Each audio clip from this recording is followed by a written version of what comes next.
Hi everyone, welcome to another episode of the Caregiver and Spoonie podcast. I'm your host, Jordan Banderas.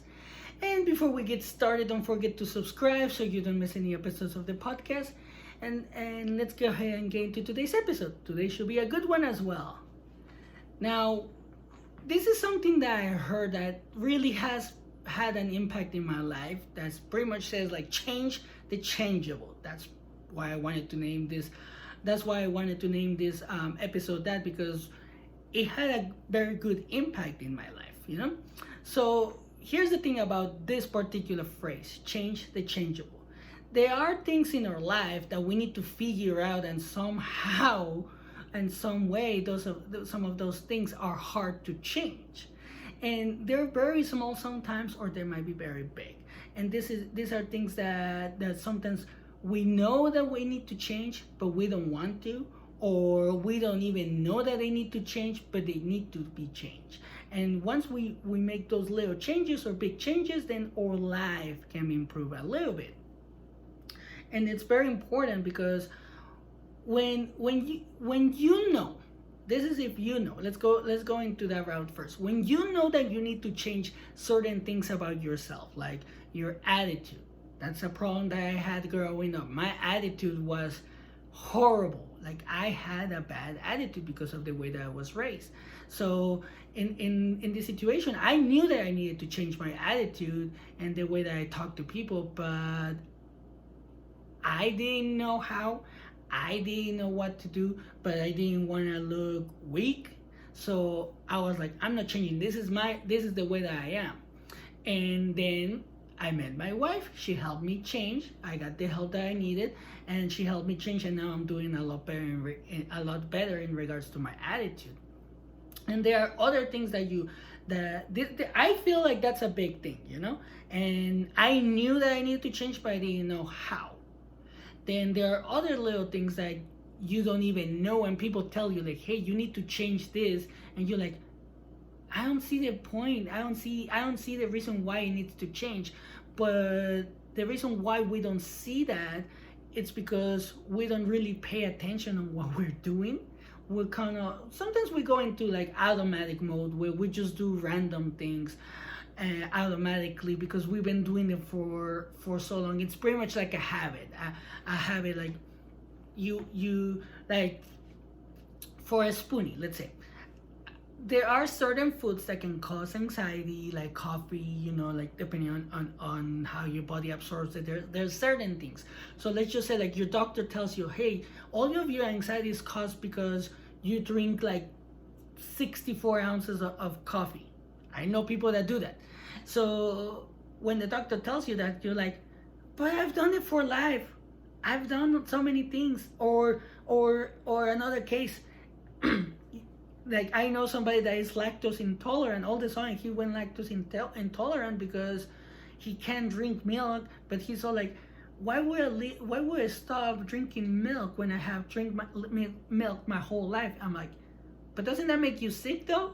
He's like, yeah, but it's like a habit. Like, I love milk. So those are like things that you might not see as big things that you need to change. But if you change, like this person, like he actually decided to stop drinking milk, and now he's doing a lot better because his body's not like reacting against it. Now he's actually feeling better physically and mentally. So these are things that you might not see as important, or things that need to change, but sometimes when you change them, you actually start feeling better. Like, I was reading this book, and the author says like, oh, I had to quit Diet Coke. And I didn't want to. And one of the things that the author says in the book, I unfortunately remember the name, it says like, oh, once I dropped Diet Coke, I started feeling better. And then I started researching more about Diet Coke or soda, what's in it, and I realized that my body was reacting against it. It could be the chemicals that they put in it, it could be the sugar, like they never figure it out. But it's like, those are little changes, like not drinking soda for like 30 days to see if you feel better. That's a little change. You might see it as a big change, but in the end, it's gonna be a little change. The big changes is like, changing something so physically, mentally, like that's how I see it at least. Everything depends on you, what you see as little things, what you see as big things. And another thing, one of the things that is hard, and I know that this is hard because that's pretty much what happens to me. I see, instead of starting small, we start big. We want to move the whole mountain. We want to move the whole Himalayan mountains in a single blow instead of taking small step. We see the top of the mountain, we don't see the summit, or we don't see the bottom of the mountain. We want to get to the top without looking at the bottom. How many of us do that? I do it all the time. And that's why it's very, very important to know that you have to start small. Because when you start small, you start seeing these little small changes that you can change. Obviously, like the name of the episode is just change the changeable. If something cannot be changed, don't overthink it. It's just sometimes the way that it is. Like, for example, right now, if you're not able to move to a better location, like if the area that you live on right now, if you're living in an area that is making you too stressed, or because of pollution or whatever is going on in the environment is making you sicker, and you cannot change that right now, then don't stress about it. Move on to the little things that you can change. So figure out what can you change, and then change it. Like in that example that I was giving about, like, if you're not able to move, then what you just need to do is you just need to pretty much create almost like a plan of action of what you need to do in order for you to be able to move to a different area that might not be as bad for you. So that's why sometimes you have to come up with a plan on how to make changes. And that's pretty much my next thing that I wanted to talk about. Once you figure out that you need to start small and what needs to be changed, make a list. Make a list, because a lot of us, and like I say, I include myself on this one, a lot of us think that we don't have to write things. We don't have to make a list. But we do need to make a list. We have to make a list because we're gonna forget. We're gonna do so many things during our days, so we're gonna forget. And when you make a list, you can actually see it all the time. If you put it in front of you, if you put it somewhere where you can see it all the time, you're gonna have that reminder, like, okay, I need to change this. I need to change the way that I eat. Like, this is for me. I'm calling myself out right now. I need to change the way that I eat. I need to stop eating too much candy. But I love candy, so it's hard. I know it's hard. It is hard, and I've been able to change little things like that, like the issue with when I had the issue with my heart. Like, I've been able to change the way that I eat now, except candy for some reason. I've been able to change the way that I eat now, and I feel better. That was a small change, because now I'm eating more vegetables, more fruits, and it has helped me. I feel better. I don't have brain fog. I don't feel tired. I don't have cramps anymore in my legs. Those Charlie horses are the devil, let me tell you. But anyway, like, that's a little change that I had to make. Was it hard? Yes, because I don't like fruits. I mean, no, I don't like fruits. I love fruits, but I don't like vegetables that much. And now that I've been eating more and more vegetables, I see that it has helped me. So I'm like, you know what? I'm gonna suck it up because it's helping me. I want to get healthier. I want to be healthier, so it's helping me. And when you make the list, don't rush. Because I have a big list of things that I need to change and things that I want to accomplish, but don't rush. This is a marathon, not a sprint. It's going to take time, yes. So you have to be patient, because it will take time. And here's the most important thing. When we want to change something, it's so hard, because when we have done something that might not be good for us for so long, it becomes a habit.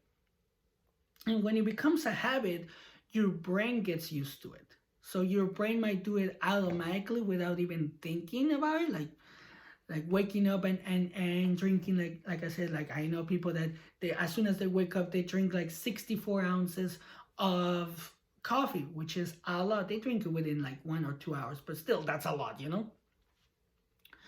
And there's nothing wrong with that, but what I'm trying to say is like that sometimes becomes a habit, and it's automatic. Like you wake up and you're like, your brain is like coffee, and then you get your coffee. But what if coffee is making you sick or is making you anxious because you're drinking too much caffeine? Like I said, this is not against anybody. This is just an example. But what if that drinking that much coffee is making you anxious? Then you're having a bad day because of your anxiety. So these are little things that you have to look into, and because it's a habit, it's so hard to change it. So that will be something that you need to realize, that sometimes when you need to or you want to change little things like that, your brain is not going to let you, because your brain is used to the habit. We are creatures of habit. Humans are creatures of habit. We come from animals. If you believe in that, I do believe in that. That's just my opinion. And we're pretty much animals as well. We have animal instincts. One of those is habits, creating habits, and what that does is that our brain gets so used to it that when we try to change it, it gets kind of like scared, because it's like, oh, what am I doing? What is this food doing? Like, you have to step out of your comfort zone.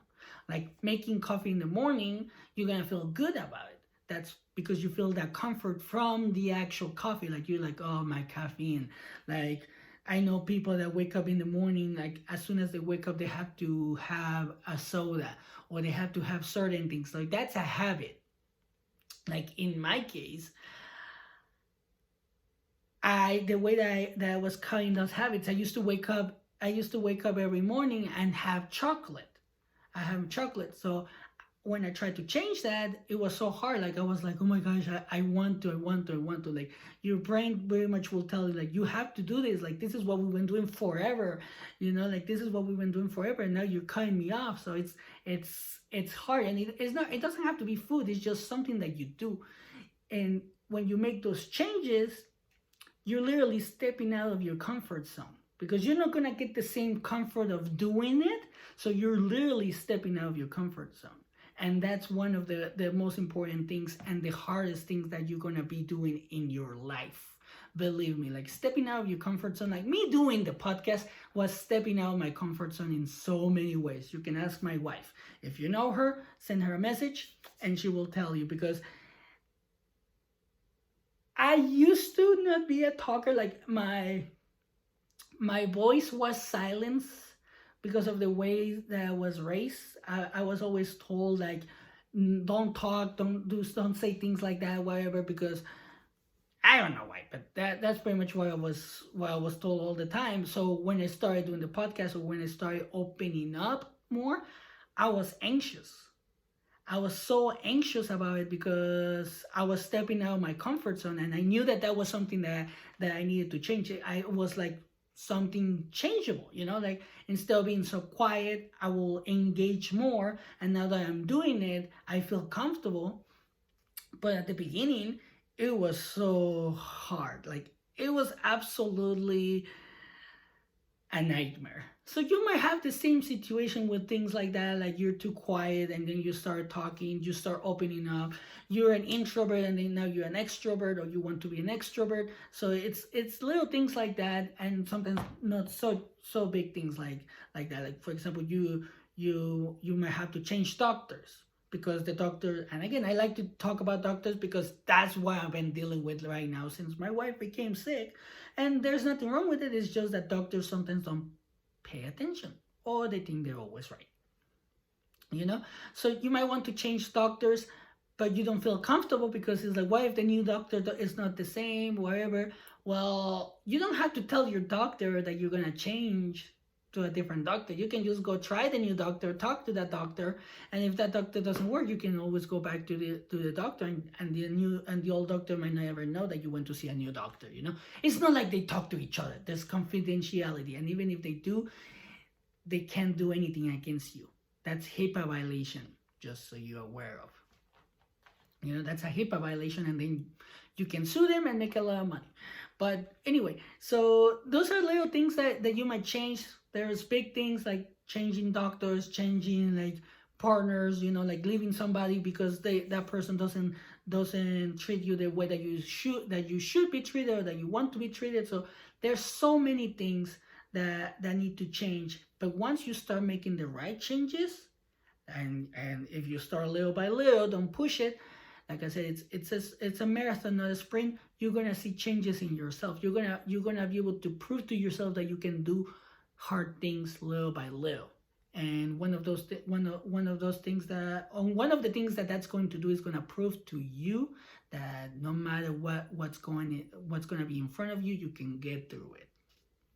And that's incredibly important because you're strong. You are strong. You're a spoonie, but you're not weak. The type of spoons that we have, they don't break. They get stronger with time. But we have to change that. We have to make changes to do that. In order for our spoons to become stronger and tighter and that way they don't bend or anything like that, we have to make certain changes. But obviously that's up to you. I know that the changes that I have made in my life or the changes that my wife has made in her life have helped her, and my changes have helped me. And I want to see the same thing with you, because I think that being a spoon is not like I heard somebody said this the other day. It's like, oh, being a spoon is almost like a curse. No, it's not like a curse. It's something that's going to show you what you need to do so you can become better. That's how I see it. Don't see it wrong, but you also have to make the changes. You have to make so many changes, and remember, you have time. You might feel like you don't have time, but take it easy. You have the time. Take it easy. Don't rush. When you're a spoonie, there's no need to rush because you're gonna get burned out. It has happened to me. It has happened to you probably. So just don't rush. And that's pretty much what I had for you today. Thank you for your time again. Thank you for your feedback, your support, your emails, your messages. I really, really, really appreciate it. Thanks to you, the community is growing. I love it. Thanks to you, the podcast is growing. We're getting more listeners. We're getting more views. That's incredible. Like, this is gonna help people understand that they're not alone. So this is all thanks to you. I really appreciate it. So don't forget to share, like, and subscribe. Don't forget to follow us on TikTok, Instagram, Facebook, YouTube, and also if you want to share your story, don't forget to send it to me at thecaregiverandsponey@gmail.com. You can post it on Facebook, or you can do it anonymously through the email. And as always, take care of yourself. Have a good day.